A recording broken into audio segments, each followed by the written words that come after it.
The topic is Marcus Garvey and Africans in the Caribbean. And we have with us to talk about Marcus Garvey and Africans who made up a very, very significant part of the international slave trade in that particular part of the world.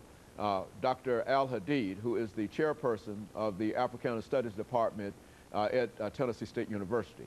Dr. AAl-Hadid, the individual countries that we are talking about and the European countries that established these particular areas in the Caribbean, these countries were responsible in a real sense for what is known as the international slave trade.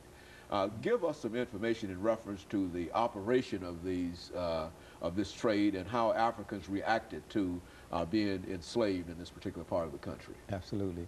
Before we go forward in that direction, let's go back to the continent and see how things unfolded. I want to say something briefly about the Moors in Spain from 711 to 1492, and then when they were pushed out of Spain, and also when the Sudanic Empire, which was the third Sudanic Empire in Songhai, fell. Christopher Columbus then went out and he did his explorations in October of 1492. That was the beginning of the Ma'afa, or the Holocaust for African Americans throughout the world. So all of these avaricious European powers, the Portuguese, the Spanish, the French, the British, the Germans, they started taking initiatives to go around the world, establish colonies, go into Africa and kidnap people, foment wars so that they could get prisoners of war, and they brought them over here. So it created what is known as this period of primitive accumulation.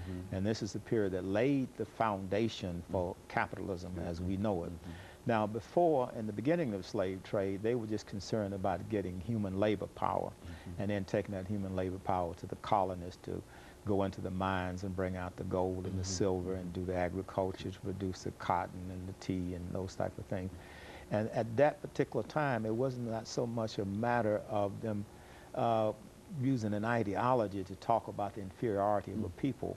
But once this trade became lucrative, and also once they had the white indentures over here, they had to draw a clear line of demarcation between the white indentures who were enslaved for a specified period of time and the Africans who were enslaved as chattel for life.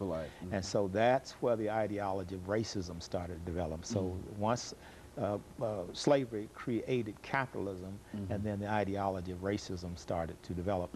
And what I would argue as a sociologist is that capitalism, a form of economics, created the ideology of racism. It wasn't that the Europeans had this negative attitude about Africans, because they had almost 800 years of experience with the Moors. They knew in the Greek and Roman time, they knew about the ancient Egyptians, so they knew that the people in Africa were highly civilized and highly developed.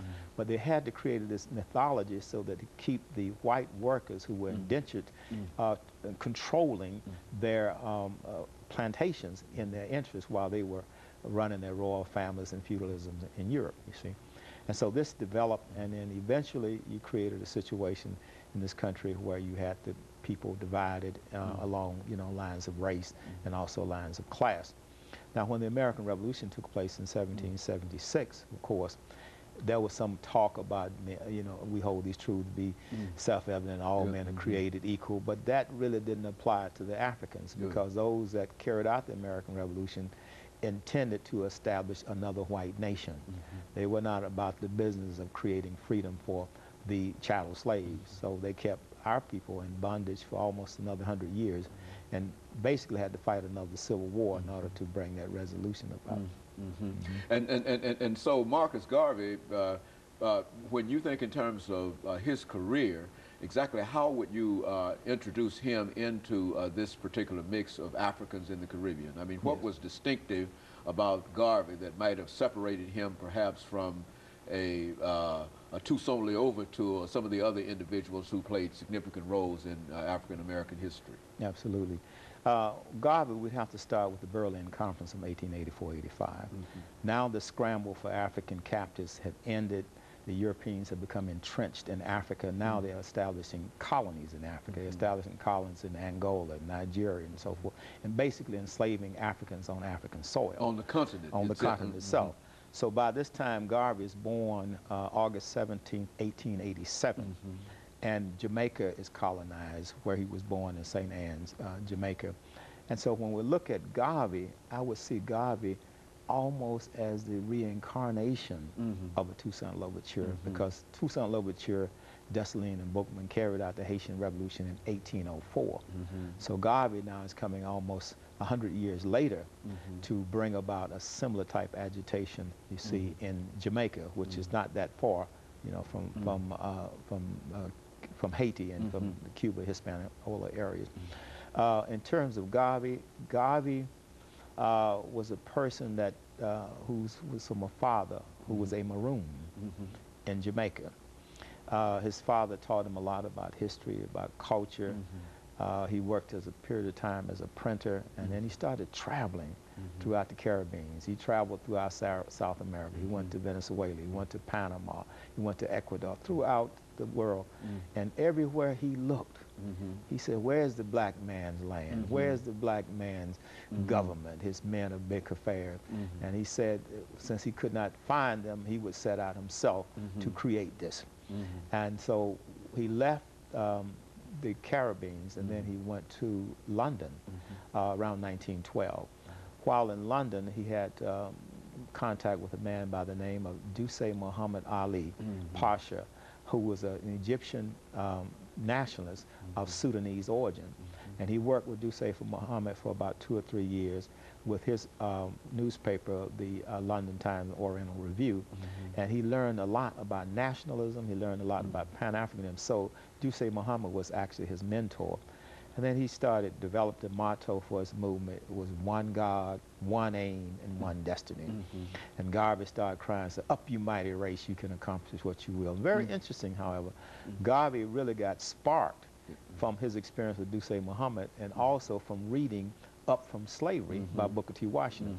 As a matter of fact, he tried several times to come to the United States to meet Booker T. Washington, because he felt that Booker T. Washington was the only black man in America who had good sense. He was the only one that had a good understanding how to bring about a solution, because Garvey was not interested in assimilation. He was not interested in integration. He was interested in self-determination. He was interested in nation building. And what he saw in the experiment in Tuskegee is that George Washington Carver and Booker T. Washington was actually laying a foundation for the infrastructure of building a nation. And that's why he was eager to meet Booker T. Washington. Unfortunately, when he got to this country in 1916, Booker T. Washington had passed in 1915. Very good. And of course, Dr. Al-Hadid, let's make preparations for this second commercial break, after which we'll come back and give you an opportunity to talk about Marcus Garvey and his influence in these particular areas. And we'll be back with you following this very, very short commercial break. The topic is Marcus